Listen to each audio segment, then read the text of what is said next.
The summer of 1940 hung over Europe like a storm cloud. London burned beneath the nightly thunder of German bombs, and the Luftwaffe reigned supreme. From the Channel to the Volga, the world seemed to tilt toward a single terrible certainty, that Hitler's empire would endure. Yet across the Atlantic, far from the blackout nights and air raid sirens, another voice rose through the static of a radio broadcast. On May 16th, Franklin Delano Roosevelt addressed the American people. "We shall build 50,000 airplanes a year." His tone was calm, his vision astonishing. To most listeners, it sounded less like policy and more like prophecy. In Berlin, Hermann Göring, Reichsmarshal of the Luftwaffe, burst into laughter. Surrounded by his staff in a chamber lined with maps of conquered skies, he mocked the idea as typical American fantasy. His officers joined him, men who believed that industry followed conquest, not the other way around. They saw an ocean dividing them from a dream too absurd to threaten them. At that moment, America possessed barely 3,000 modern aircraft. Factories worked in fragments, engineers still tuned biplanes by hand, and isolationist voices warned against foreign entanglements. Even within the United States, newspaper editors questioned the president's arithmetic. 50,000? One wrote. "We have not built 5. German propaganda seized the moment. Radio Berlin jeered that the Americans would run out of aluminum before they build 10. The Reich's newspapers echoed the taunt, confident that no nation of car mechanics could rival Germany's war machine. To Göring, the sound of his own laughter was proof of destiny. But beneath that laughter, something began to move, quietly, steadily. In Detroit and Seattle, in fields and workshops, engineers who had once built sedans and crop dusters studied new blueprints. Industrialists met in secret committees, sketching possibilities that exceeded imagination. The ridicule from Berlin crossed the Atlantic like a spark, and in America's foundries it met dry tinder.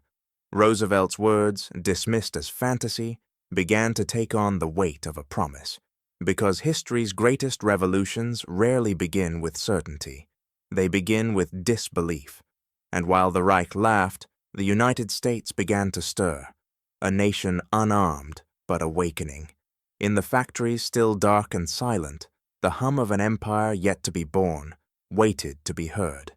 In 1939, the United States was not a fortress. It was a sleeping giant, unready, unarmed, uncertain of its place in a world at war. Its air power, scattered across a continent, resembled a museum more than a military. Squadrons trained in fragile biplanes whose fabric wings still trembled in the wind.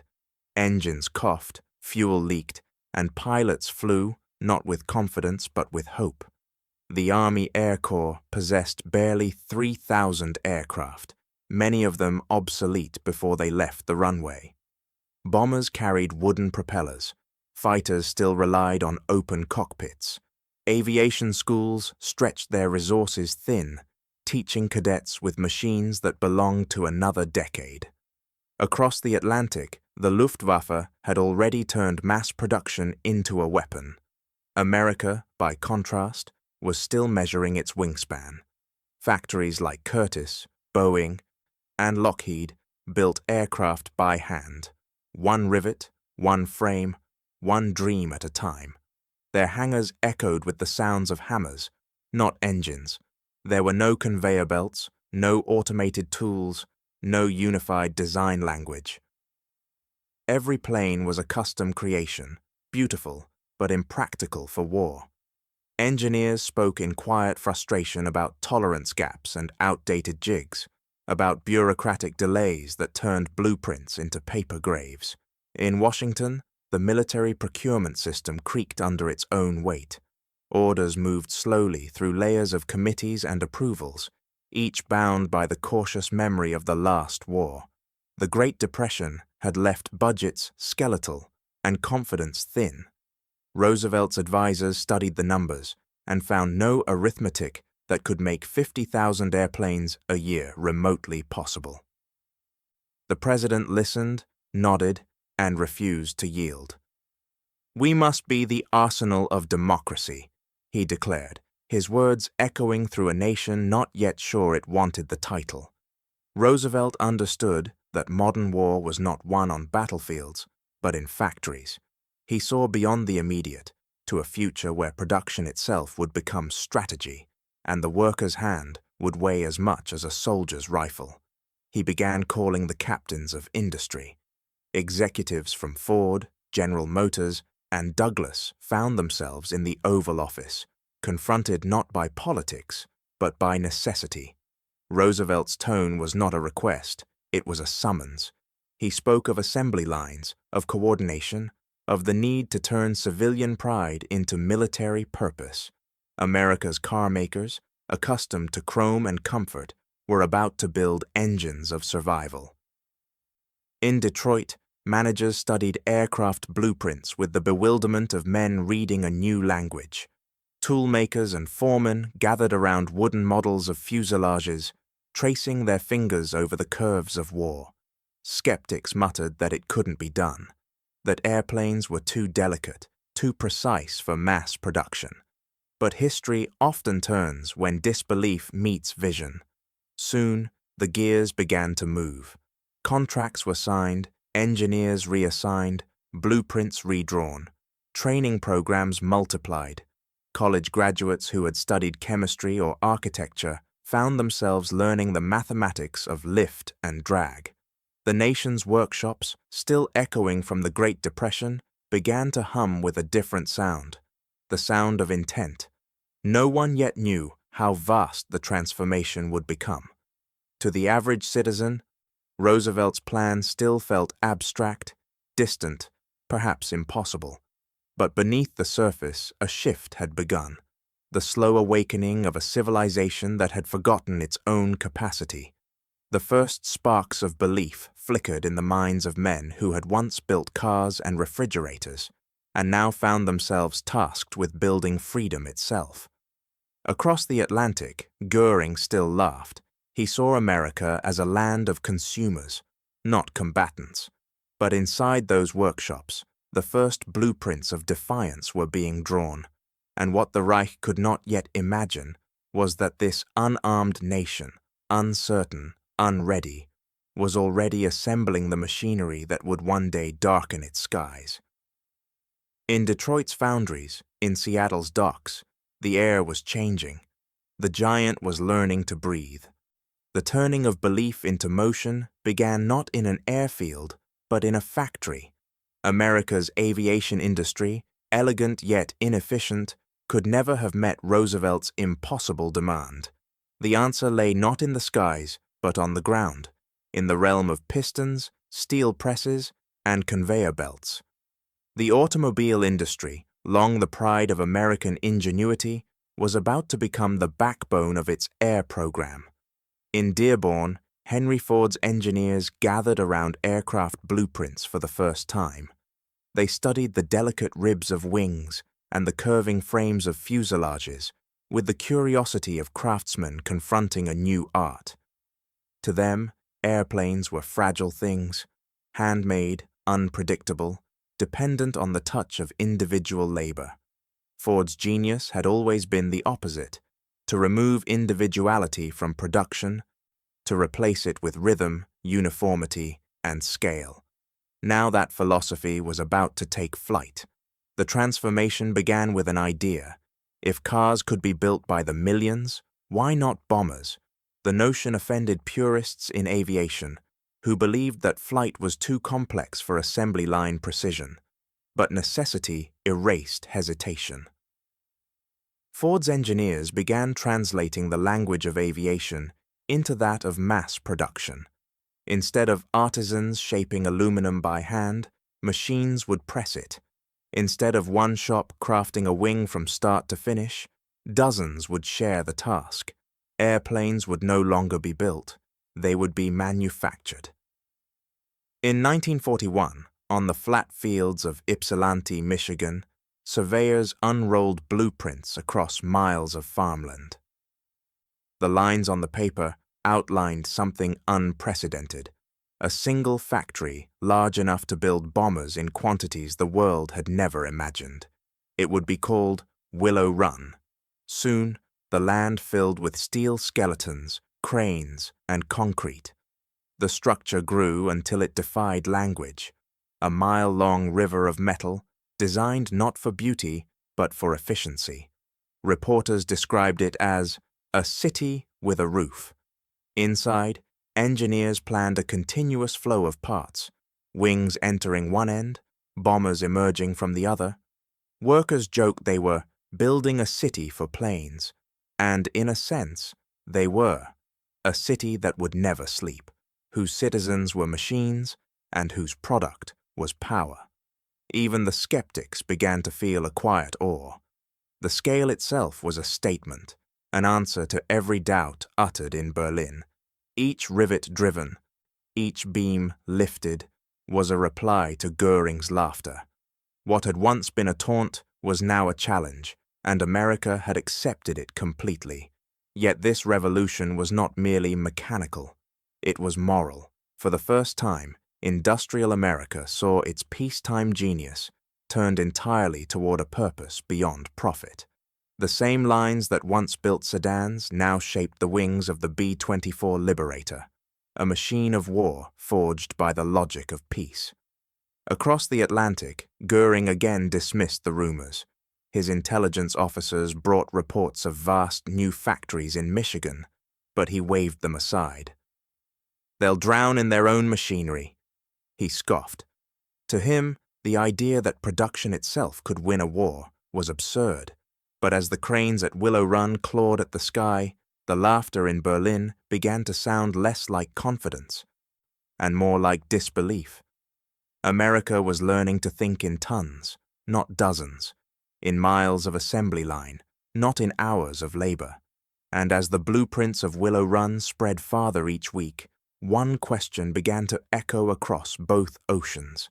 If this is what America could build in peace, what would it build in war? In the distance, the first girders rose, casting long shadows across the snow, the silhouette of an empire not yet airborne. By 1941, the dream had taken form, not yet in flight, but on paper. Across the country, engineers sat beneath the white glow of drafting lamps, redrawing the anatomy of war. The challenge was not only to build planes, but to build them differently. The age of craftsmanship was giving way to an age of scale. Each blueprint was an act of rebellion, a refusal to believe that perfection required patience. Aircraft once assembled by artisans were now redesigned for production lines. Thousands of rivets were eliminated, curves were straightened into angles that machines could replicate. Bolts, joints, and hatches were standardized. Where a craftsman's pride had once demanded elegance, now efficiency reigned.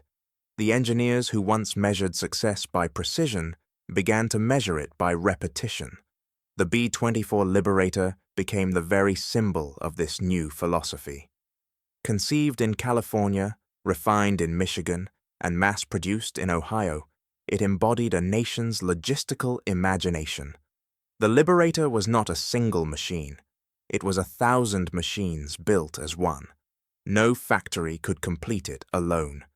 Instead, parts crossed the continent on rail lines and trucks, moving through a vast industrial bloodstream. Wings forged in San Diego met engines from Detroit, turrets from Dallas, and landing gear from New York. This orchestration of distance was unprecedented. Each new connection, each shipment and schedule, was a thread in a fabric that no nation had ever woven before.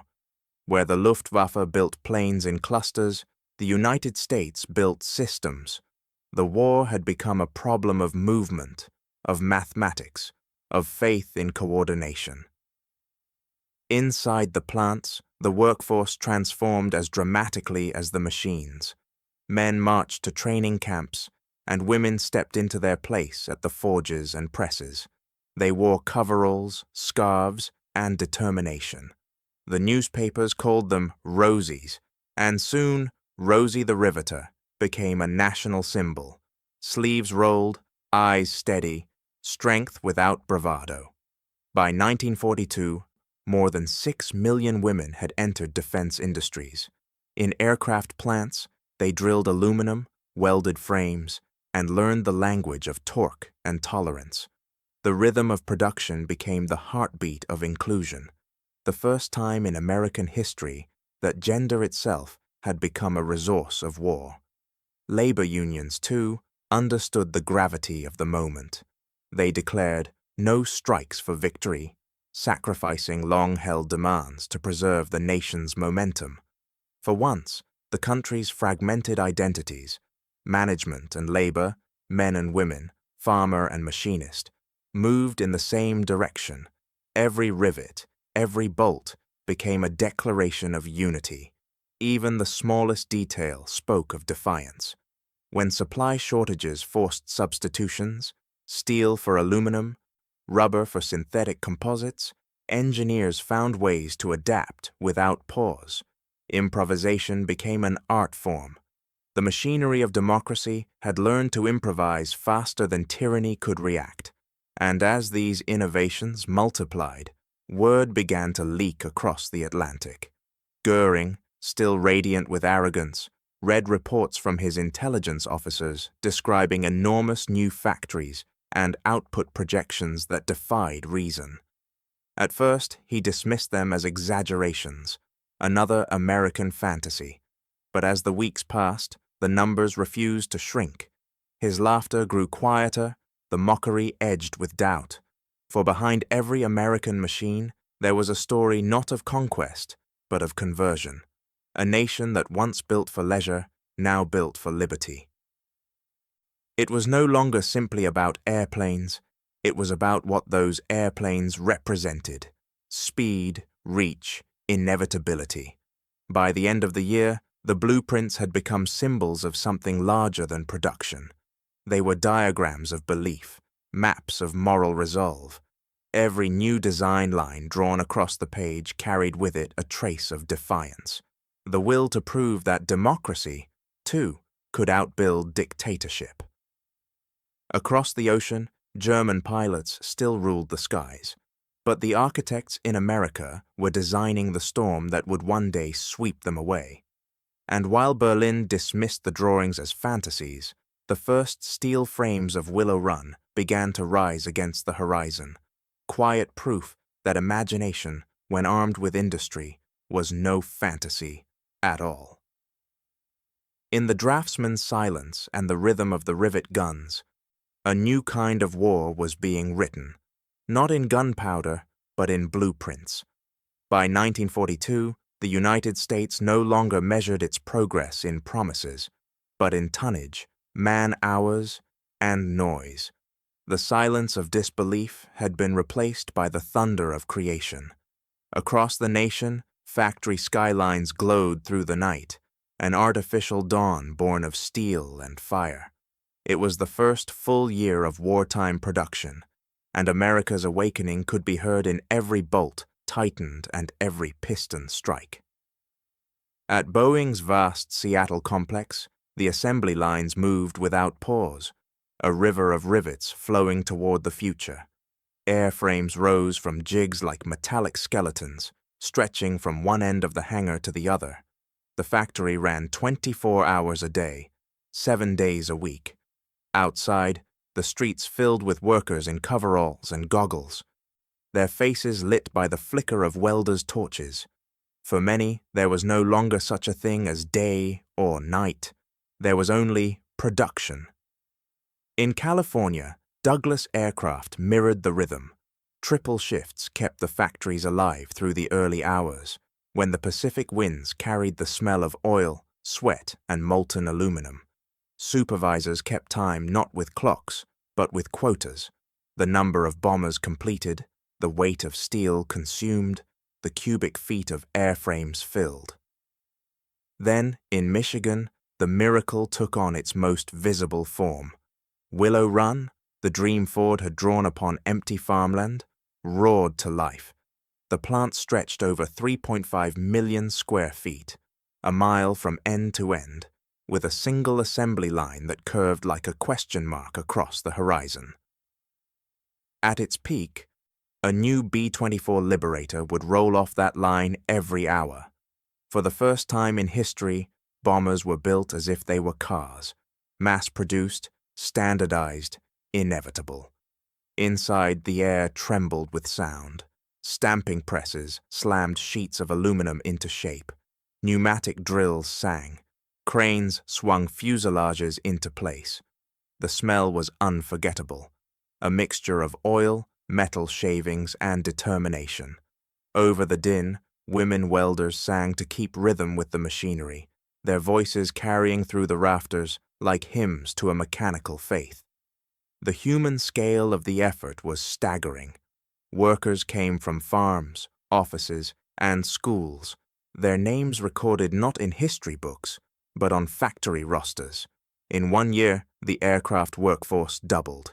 The average employee was 25 years old. Many had never seen a plane up close before building one, and yet, under fluorescent light and ceaseless motion, they forged an air force from scratch. In Washington, the transformation was measured in data, endless columns of numbers streaming across Roosevelt's desk. Each morning, his aides delivered reports listing aircraft completed, fuel refined, and raw materials consumed. The president read them like battlefield communiques. For him, this was not industry, it was strategy. Every new bomber represented not just steel, but survival. Across the Atlantic, Britain felt the change before Berlin believed it. Airfields in Norfolk and Kent filled with American-built planes arriving faster than crews could paint insignia. British commanders marveled at the flow. Liberators, Flying Fortresses, and P-38 Lightnings, each bearing the quiet authority of a factory that refused to sleep.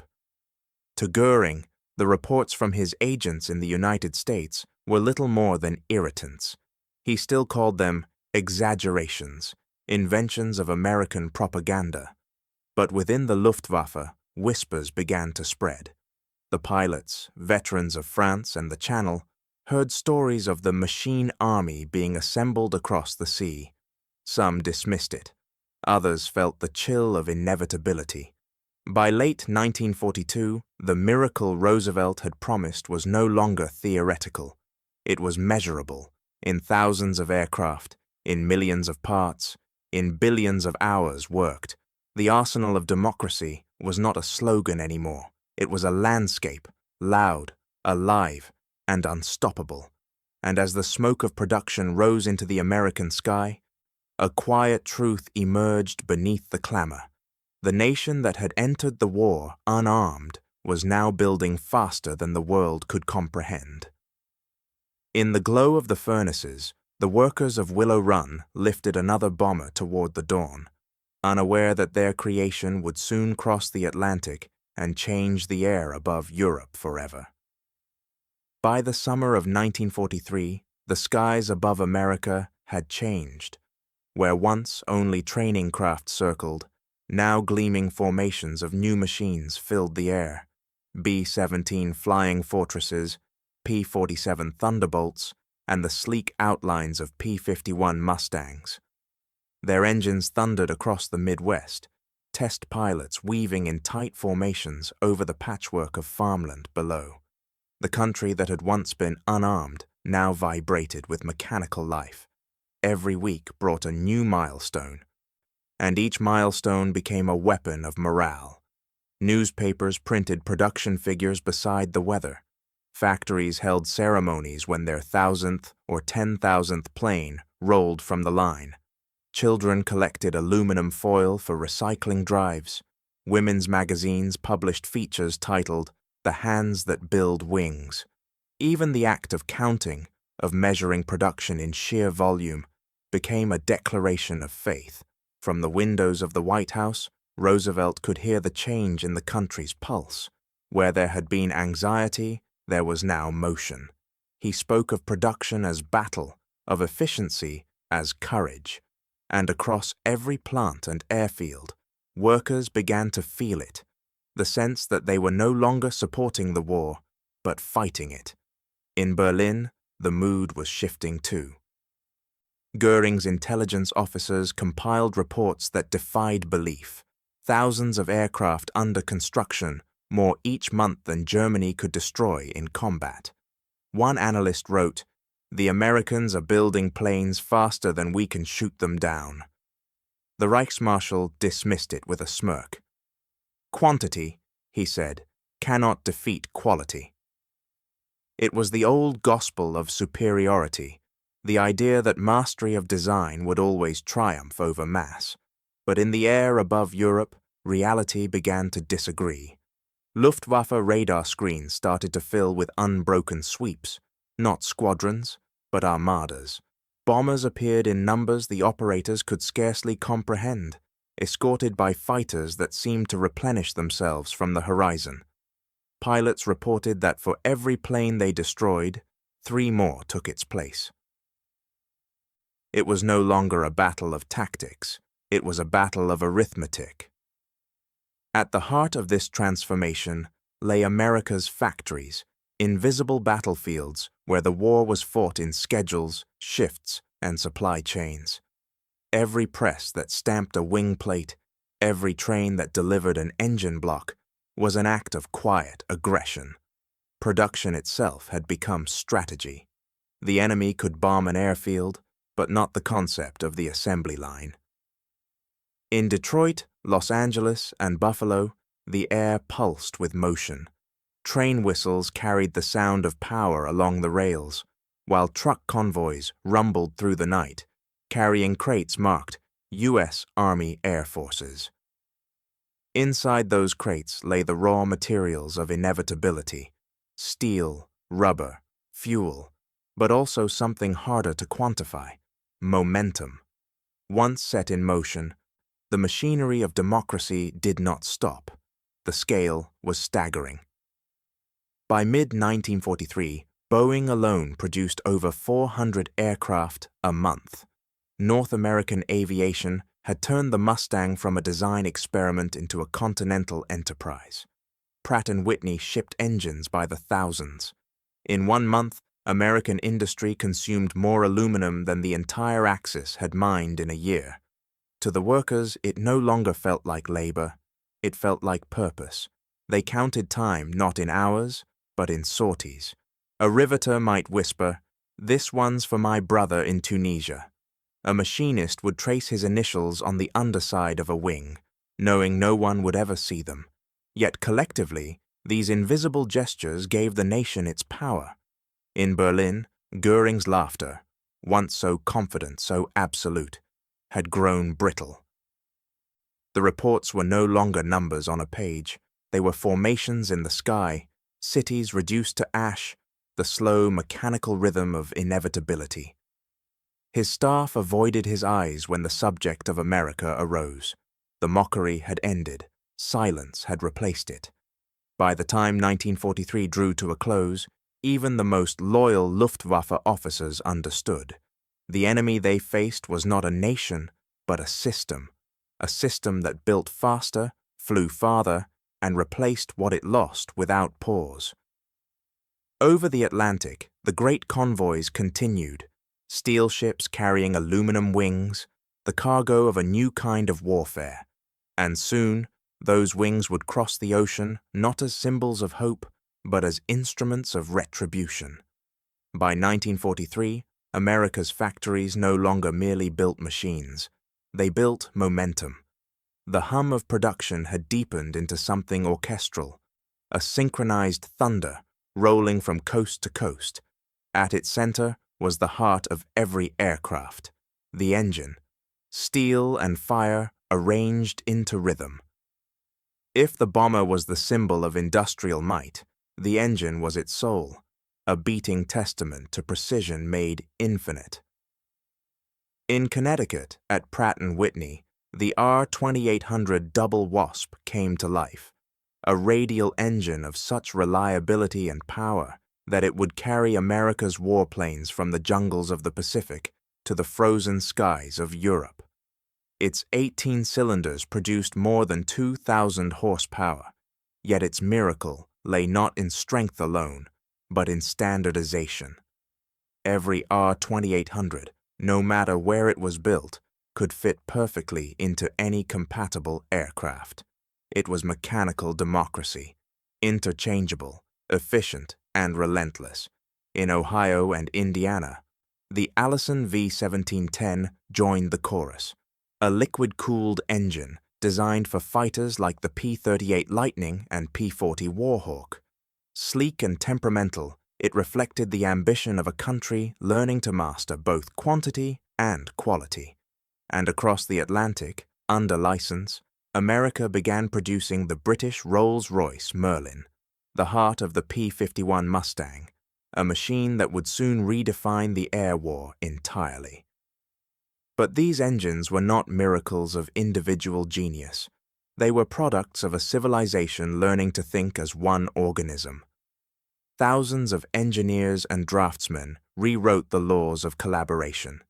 They standardized bolts, screws, and gauges across companies that had once been rivals.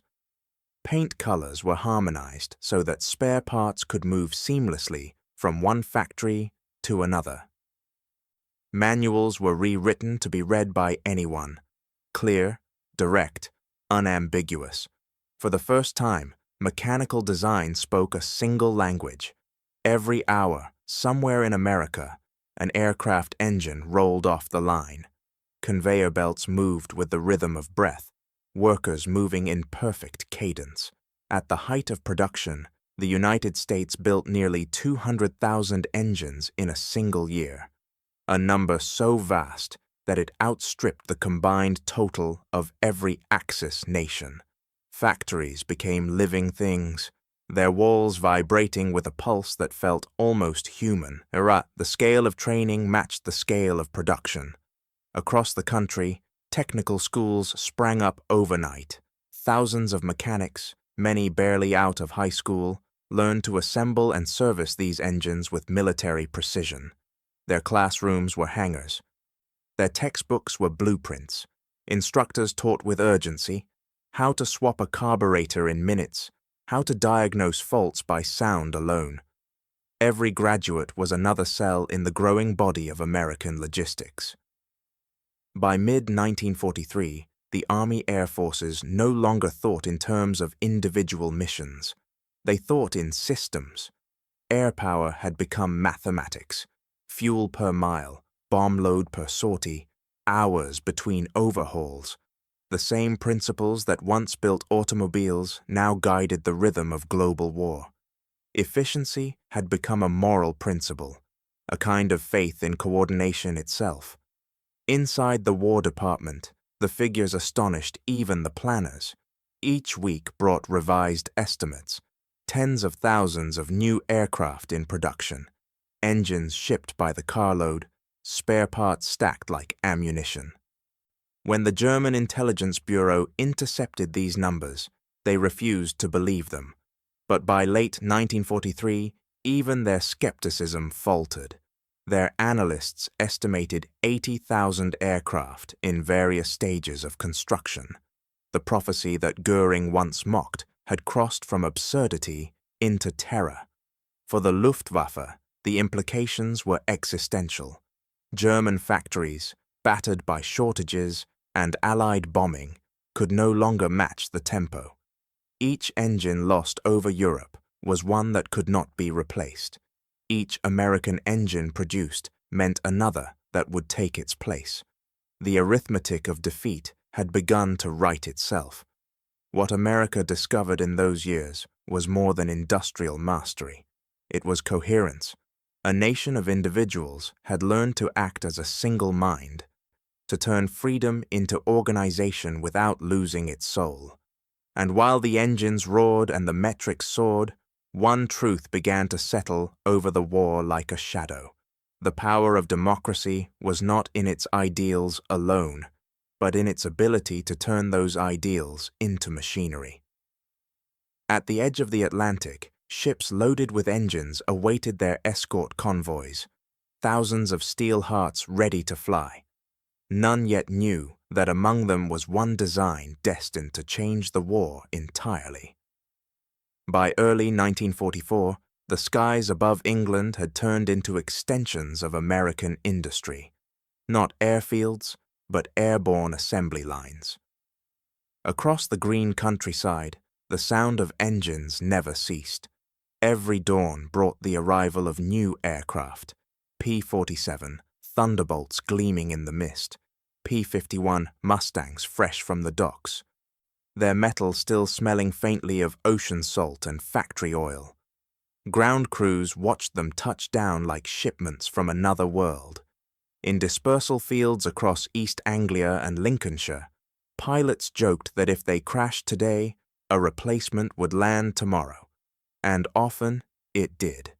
New machines arrived faster than they could be painted, their fuselages still bearing the chalk markings of Detroit, Dallas, or Inglewood.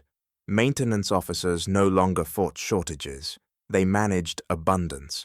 Where once a damaged engine had meant grounding an entire squadron, now it meant a brief delay measured in hours.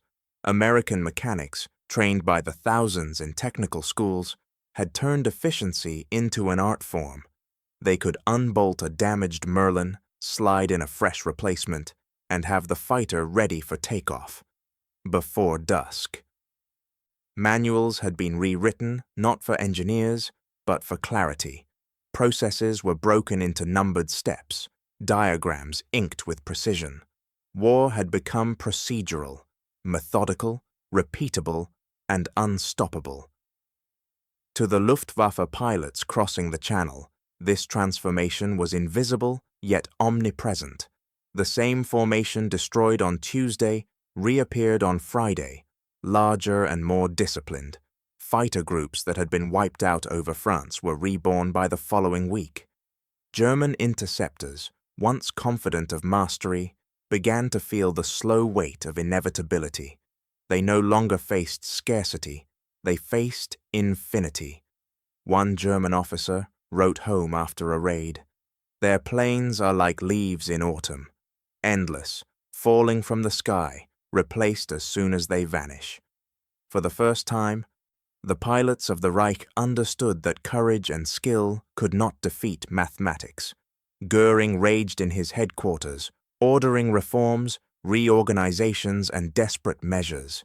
He demanded new aircraft designs, faster engines, stronger fuels, anything that might slow the tide. But Germany's factories, starved of raw materials and pounded by bombers, could no longer answer his commands. Every new program arrived too late, every promise too thin. The Luftwaffe's strength no longer eroded, it collapsed. Meanwhile, the American logistics network expanded like a living organism.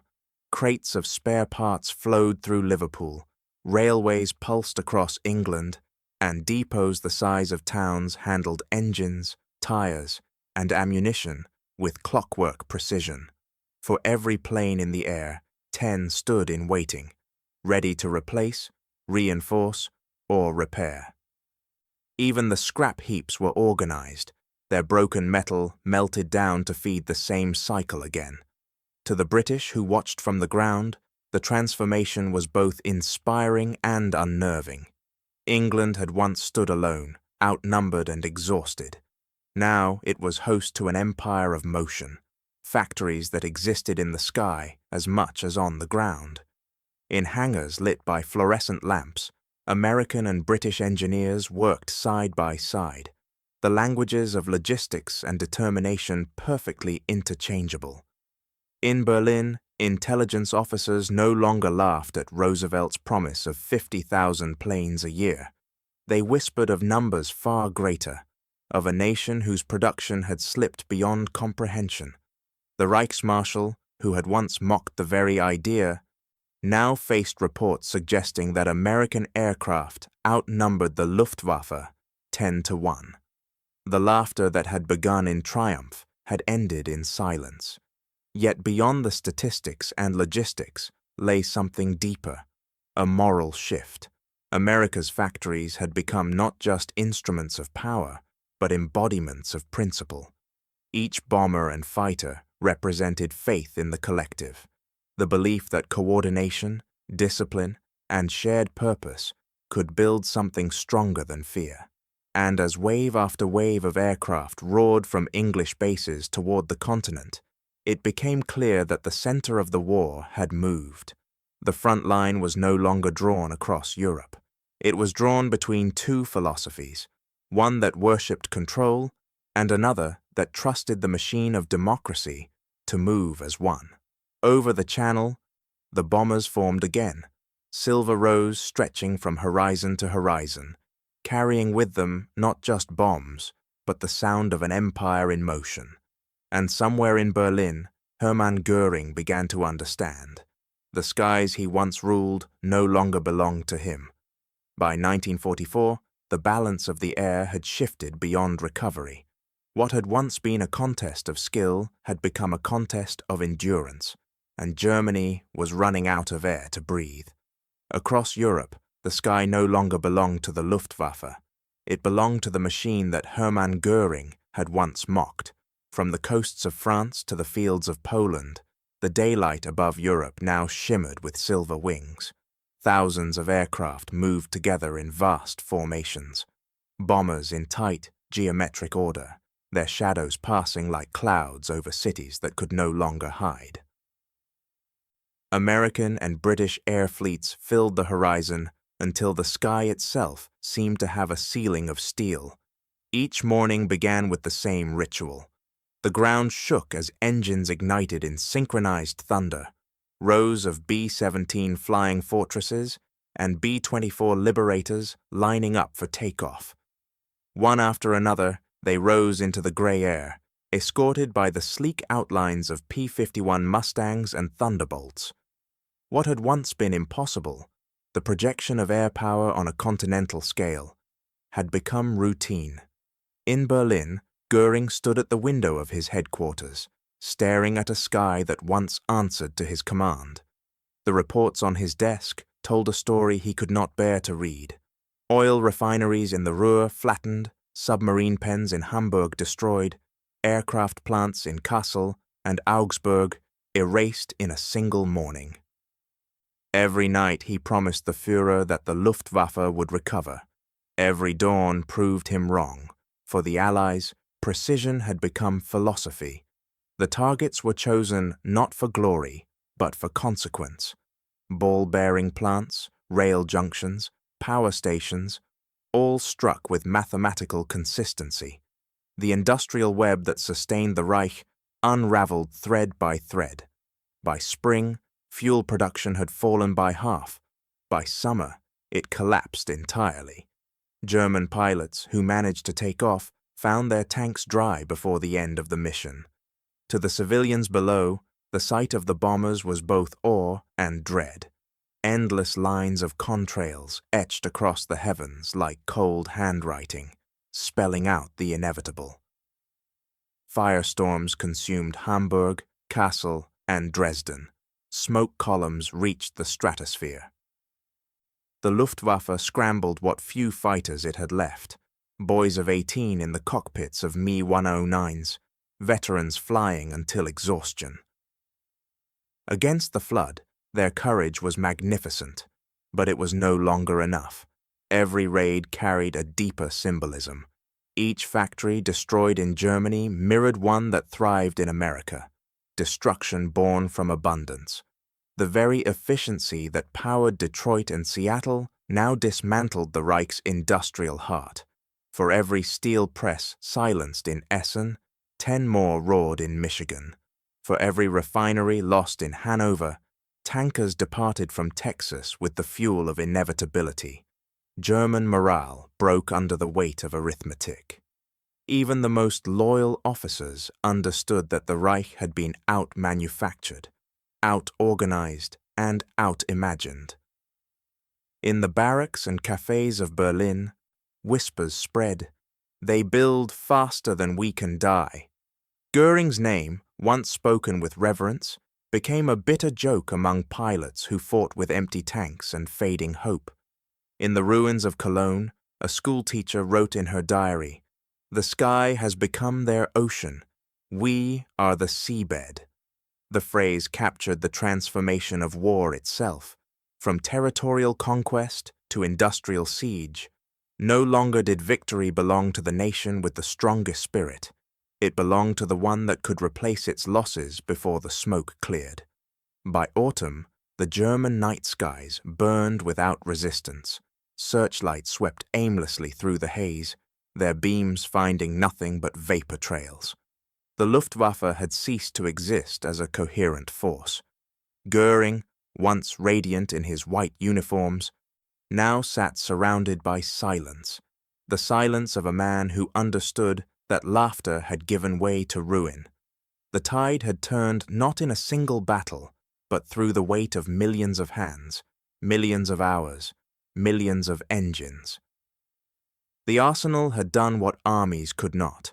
It had conquered distance, time, and despair. And as the bombers droned homeward through the dawn, the rising sun glinted off their wings, a reflection of a truth the Reich could no longer deny. The sky no longer carried German eagles. It carried the sound of industry, of democracy in motion, and of a world reshaped by its own machinery. By late 1944, the numbers had escaped comprehension. The miracle that Roosevelt had once spoken of in disbelief was now arithmetic. 100,000 aircraft every year, fighters, bombers, transports, a stream so vast that even the generals could no longer keep count. What began as a promise had become a pulse, steady, mechanical, inevitable. Across America, airfields overflowed with machines waiting for war. In Kansas and Nebraska, runways glimmered beneath endless rows of polished wings. Storage depots filled the flatlands of the Midwest, their hangars stretching to the horizon like metallic harvests. At night, floodlights illuminated the silhouettes of hundreds of fuselages, resting wingtip to wingtip, each one stamped with the quiet pride of a worker's initials hidden beneath the paint. Logistics officers spoke of abundance with both pride and unease. There were more planes than pilots, more engines than fuel. Training programs struggled to keep pace with production, as factories outbuilt the very army they supplied. It was an excess so complete it began to transcend its purpose.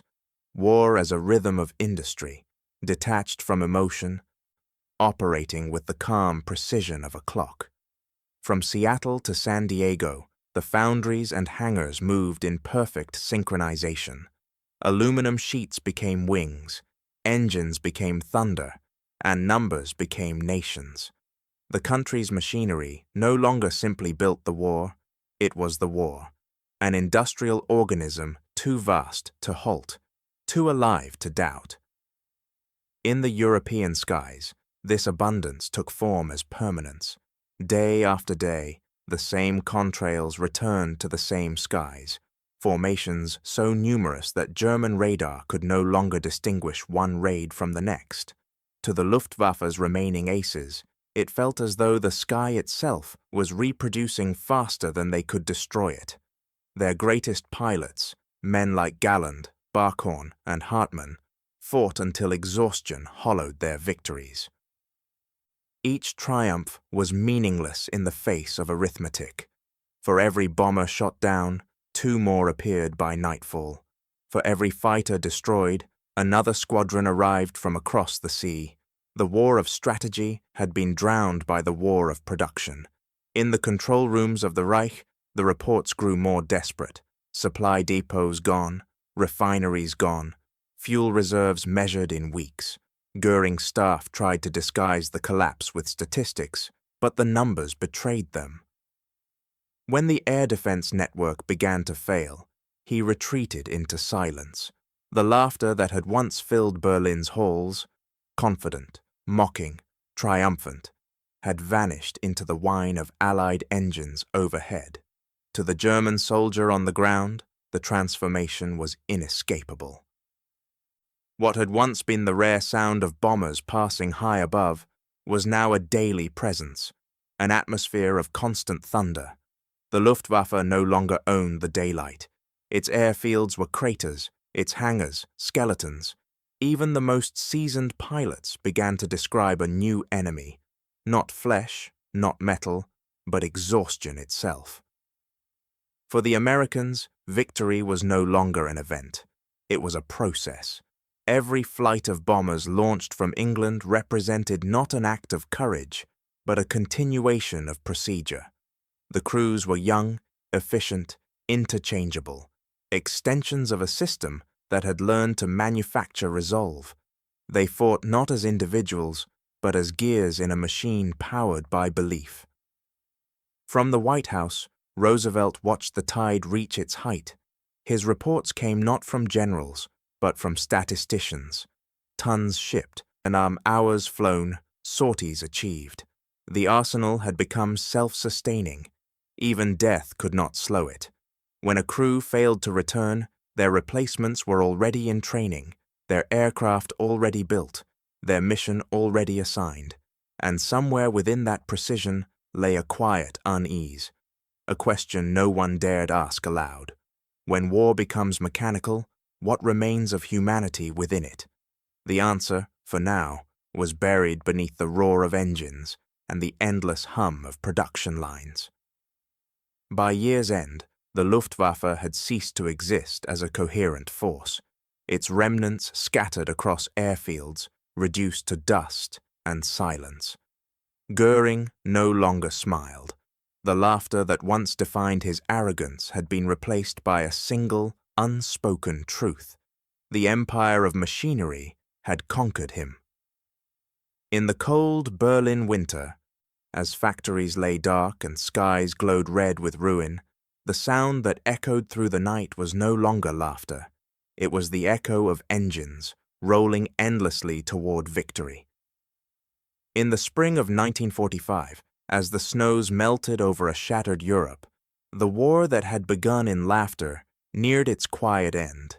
The great factories still roared across the Atlantic, their machines blind to the coming peace, but in Washington, one voice that had called them into being had fallen silent. On April 12th, Franklin Delano Roosevelt died. The man who had promised 50,000 planes a year would never see the final tally, nor the victory his words had made possible. The news spread across America like a shadow. Workers paused at their machines, heads bowed beneath the fluorescent light. Shipyards stood still for a minute. Presses stopped mid-strike. In Detroit, women in welding masks wiped tears from faces streaked with soot. To many, it felt as though the engine that had driven them, the voice that had turned faith into motion, had gone quiet. Yet the work continued, for Roosevelt's dream had outlived him. The assembly lines rolled on, their rhythm unchanged, their purpose now instinct. The nation had transformed itself, not through conquest, but through commitment. It had discovered a truth that no general could teach, that belief, when measured in hours and steel, could reshape the world. Historians would later write that America's greatest weapon was not the B-17 or the Mustang, but belief in scale. The conviction that problems too vast for imagination could still be solved through production. 1,000,000 small acts, a rivet, a bolt, a shift worked past exhaustion, had built an empire of consequence. The miracle had not been invention, but coordination. Not genius, but endurance. When the final bombs fell, Germany lay in ruin. Its cities, once monuments of precision and pride, were now maps of ash. The skies above Berlin were silent again, not with victory, but with absence. The Luftwaffe, once the symbol of European power, had vanished into memory.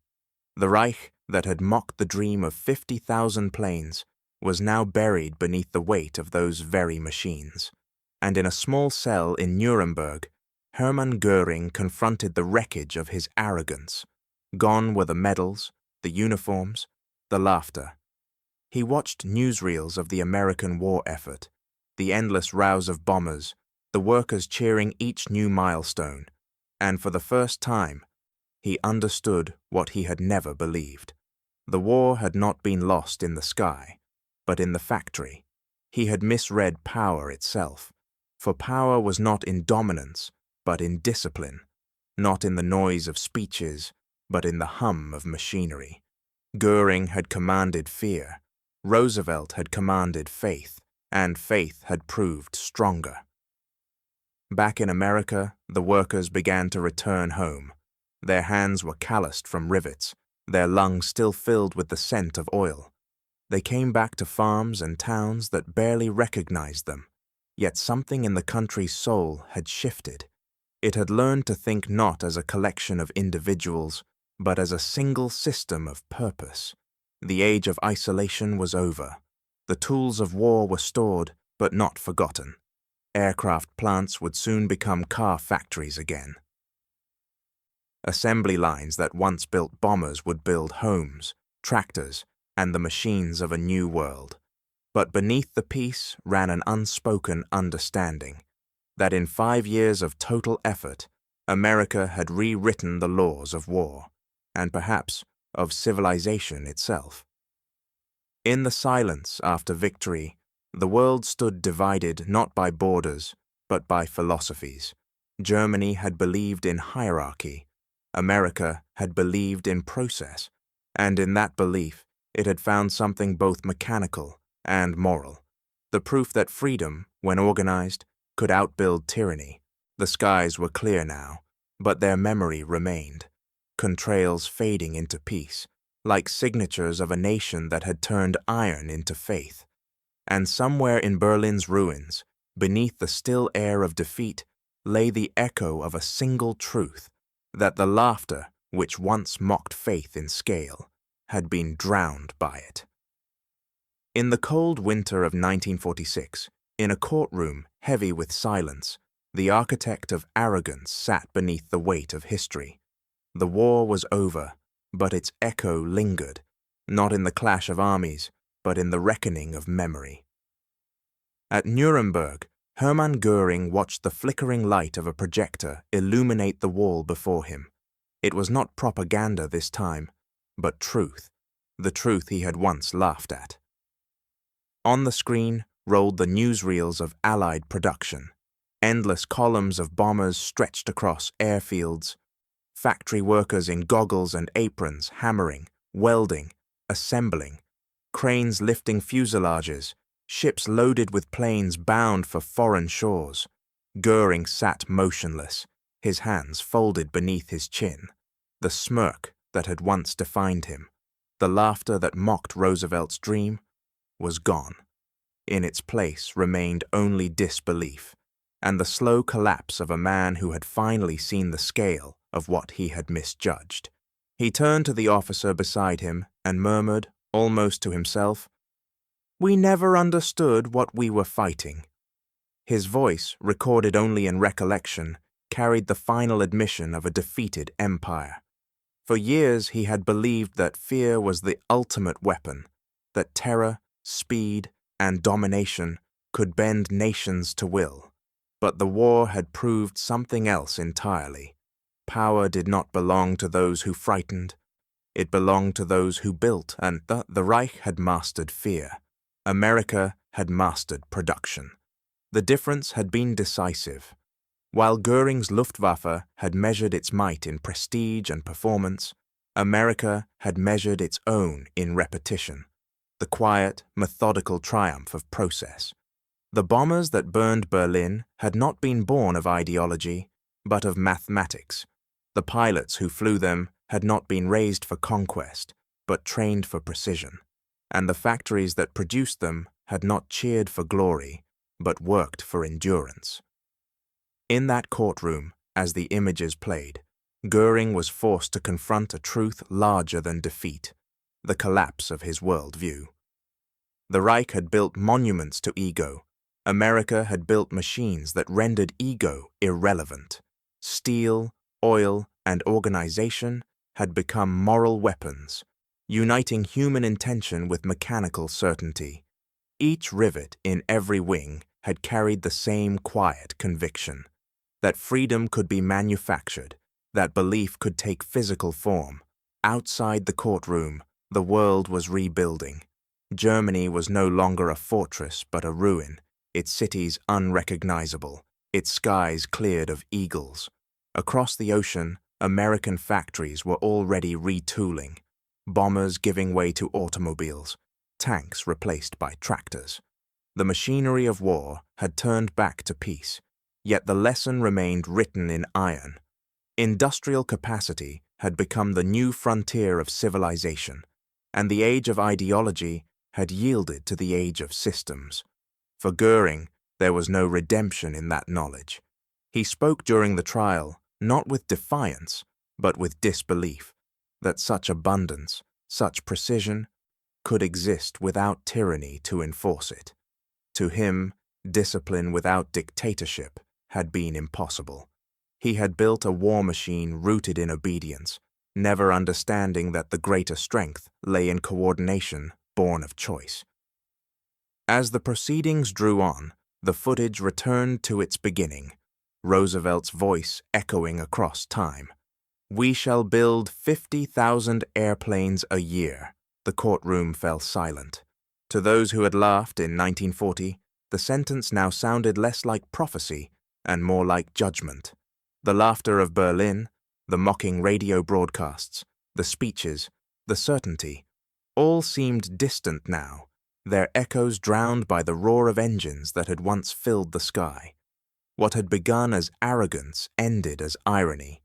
The man who had ruled the air had been buried beneath it, and when the projector stopped, the room remained dark for a long moment. Göring did not speak again. He simply stared into the blank screen, the reflection of a truth too vast for words. History had delivered its verdict. Hubris had met its equal, not in battle, but in production. And the laughter of 1940 would never be heard again.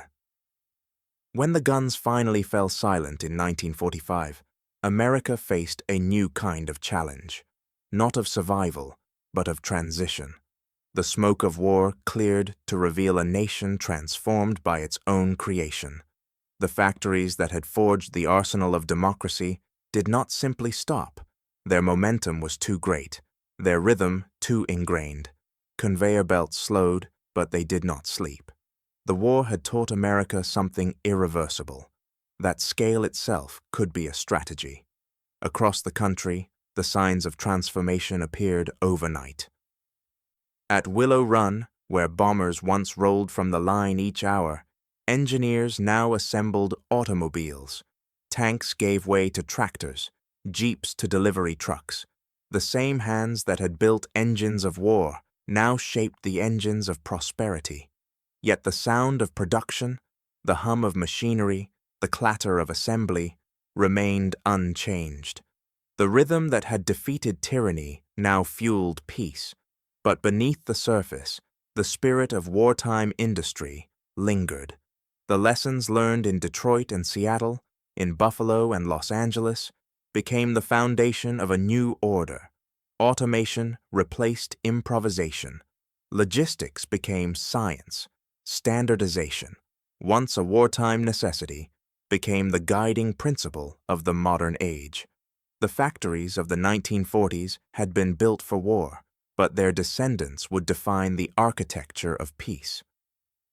Economists searching for language to describe it would later call the transformation the industrial singularity. In just 6 years, America had achieved a concentration of production, organization, and innovation unseen in human history. It was as though the entire nation had discovered its true nature, a civilization powered by systems rather than slogans. The dream of 50,000 planes had not ended with victory. It had become the blueprint of an empire. Out of the furnaces of wartime production came new technologies, each a bridge to the future. The jet engine, once an experiment whispered about in laboratories, became the foundation of post-war air power. Radar, perfected to defend convoys, now guided passenger planes across oceans. The mass production of electronics, born from the needs of navigation and communication, opened the path to computing. And yet, the most profound inheritance of the war was not machinery, but method. The Cold War that soon followed would not begin with gunfire, but with assembly lines. The United States entered this new era not just as a victor, but as the first true industrial civilization, a society that could outbuild, outthink, and outlast its rivals through organization alone. In this new age, airfields became launchpads, and bombers gave birth to the first generation of nuclear aircraft and intercontinental missiles. The power once used to flatten cities was redirected to shape deterrence. The same logic that had built the B-24 and the Mustang now built the B-52 and the hydrogen bomb. The moral questions remained unanswered, but the momentum was unstoppable. At the same time, prosperity flowed from the same rivers of industry. The veterans who had once riveted wings now built suburbs. Wartime wages became peacetime savings. The middle class, born from factory floors, expanded into history's largest consumer society. Democracy, once a fragile ideal defended in blood, was now fortified by production. But behind the triumph, a subtle unease took root. The same factories that had secured victory were now bound to a cycle of constant creation, of machines, of markets, of means. America had become the factory that never sleeps, a nation defined not only by freedom, but by output.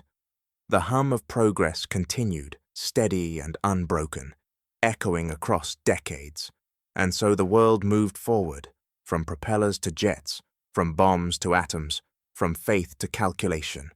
Yet within that motion remained a trace of the past, the ghost of 1940, when a single promise of 50,000 planes had seemed absurd. It was no longer a dream, it was a destiny. In the glow of neon and the shadow of cooling towers, the assembly lines of democracy kept turning, building not just machines, but the modern world itself. In the years that followed the war, amid the ruins and reconstruction of a broken Germany, memory became its own kind of witness.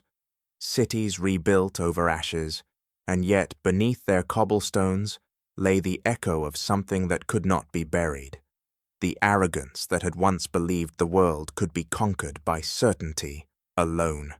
In conversations whispered among survivors, one phrase was often repeated: "We thought they were too clumsy, too soft."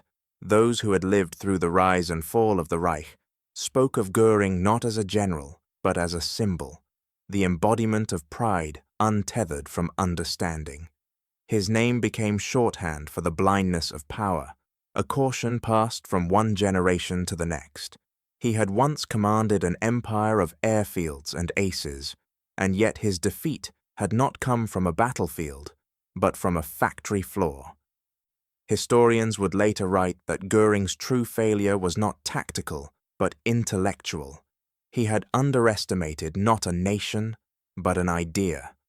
The Reich's downfall began not with defeat in the sky, but with disbelief on the ground. Göring's laughter in 1940, that mocking certainty that America could never build what it imagined, marked the precise moment when comprehension failed.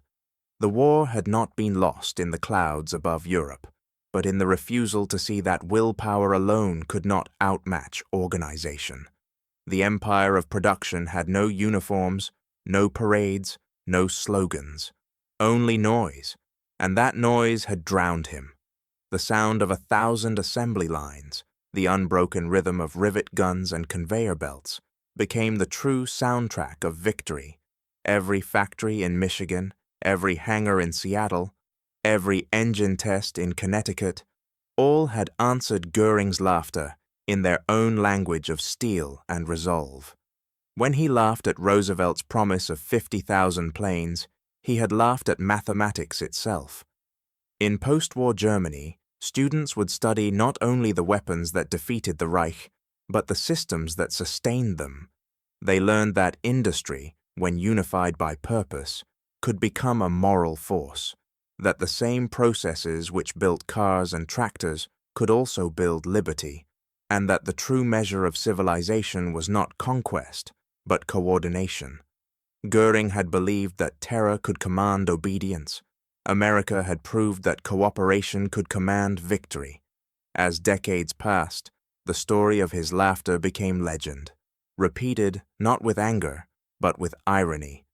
Film reels of Göring's speeches, once filled with pomp and applause, were now shown in classrooms as cautionary relics.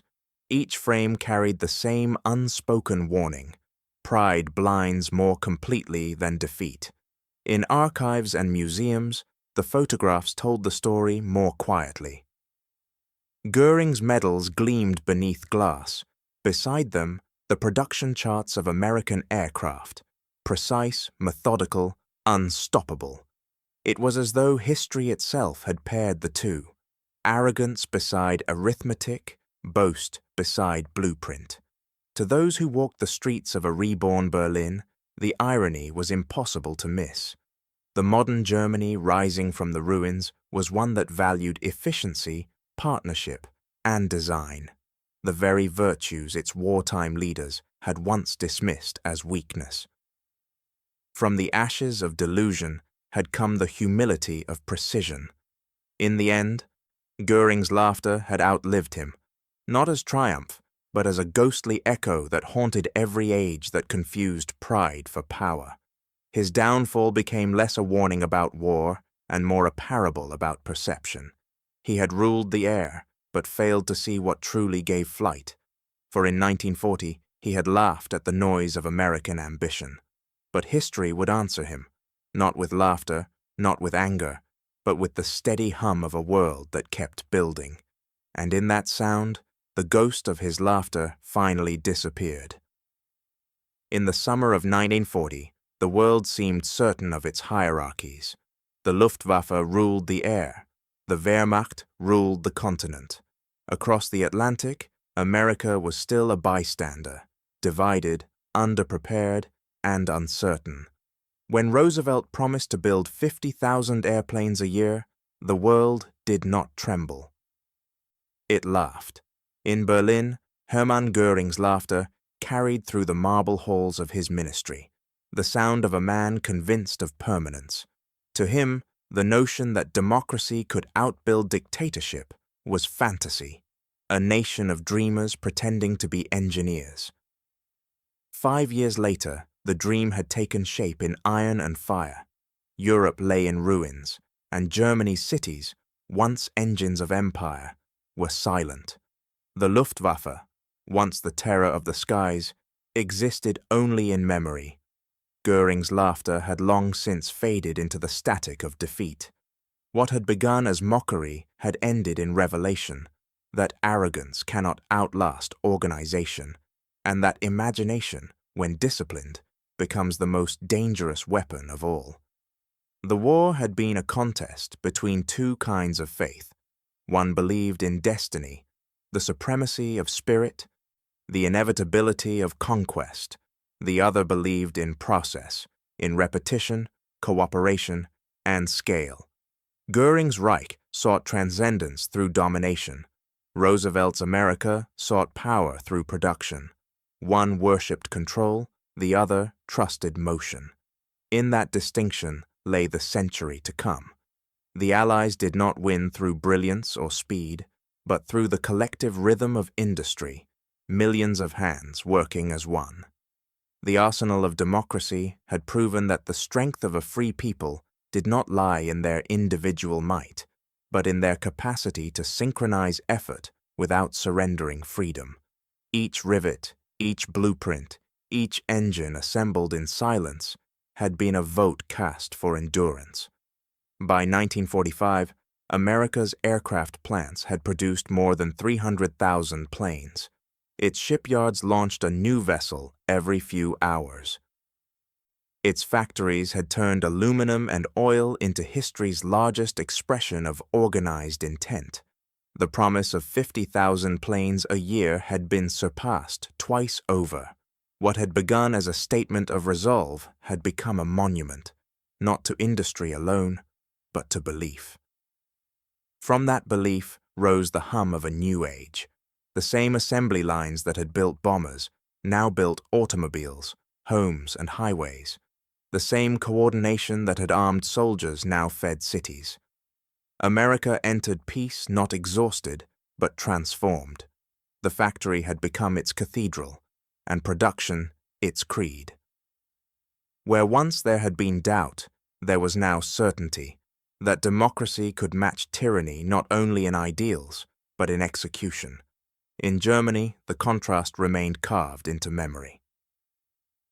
The survivors of the war remembered their laughter, remembered how easily it had come. They had mistaken democracy's deliberation for weakness, its patience for indecision. They had not understood that beneath America's apparent slowness lay something deeper, the power of unity without compulsion. For Roosevelt's prophecy had not been about airplanes at all. It had been about what those airplanes represented, a civilization learning that scale could serve freedom as effectively as it had served tyranny. The war had turned factories into fortresses and workers into warriors, and in doing so, it had revealed that the truest strength of a nation lies not in how it destroys, but in how it builds. As the 20th century unfolded, that lesson echoed beyond battlefields. Nations rose and fell by their ability to organize, to innovate, to translate belief into structure. The laughter that once greeted America's ambition had become a cautionary tale. Pride had underestimated process. Certainty had been undone by system. History rarely delivers such symmetry. A single boast in 1940, and 5 years later, its answer written across the skies in contrails and ash. Göring's empire had believed it was eternal. Roosevelt's had believed it could be improved. Only one endured. From laughter rose the sound of engines, steady, endless, democratic, the hum of a civilization that had learned to build faster than it could doubt. They laughed once. They never laughed again.